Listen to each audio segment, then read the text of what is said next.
Hello everybody. On my homepage joebauer.com I presented for you already all about the acrylic pouring, the basics about it, and today I will start with a video, with the first video about the working place and about all the stuff what you need to get a good pouring. And I will follow with other videos about the techniques, the different techniques, all the pouring mediums and all about that. So have fun and enjoy. Alright, so far so good. I will start with the table. I use table what I can extend for different measurings from the work. And of course you can cover the table with newspapers or other things, or you just use a foil. It's very easy to throw away afterwards. Or you have another option. It's a kind of a cardboard box. You just cut it, cover the sides, and you can use many times and you must not throw away. If you do the pouring, you must lift up the work.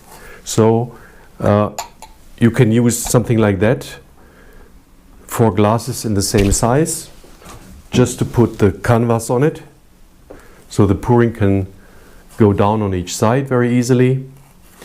Or another idea is you can use something like that. It's from an office and you just put it inside, 4 of them in each corner, so it's up.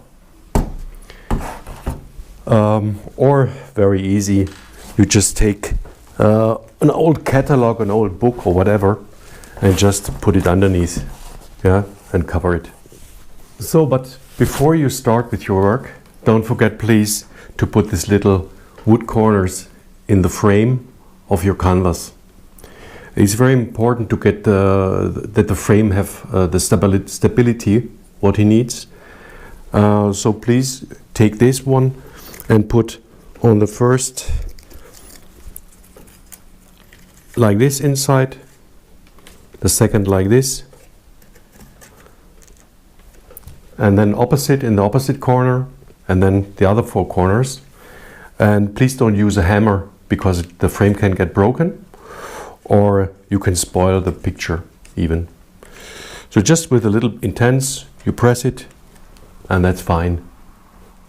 So what else do you need? I would prefer you use some disposable wipes.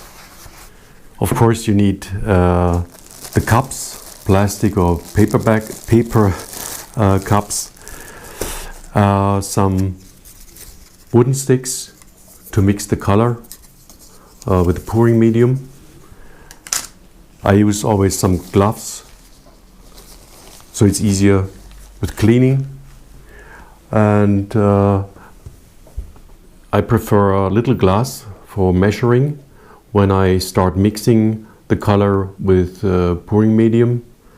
So it's easier for me to have the control.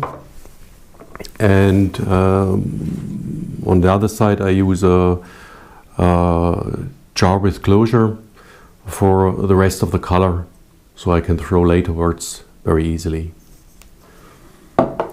That's for the moment, and now we start the first pouring, and I get some other information in the next video for you. See you.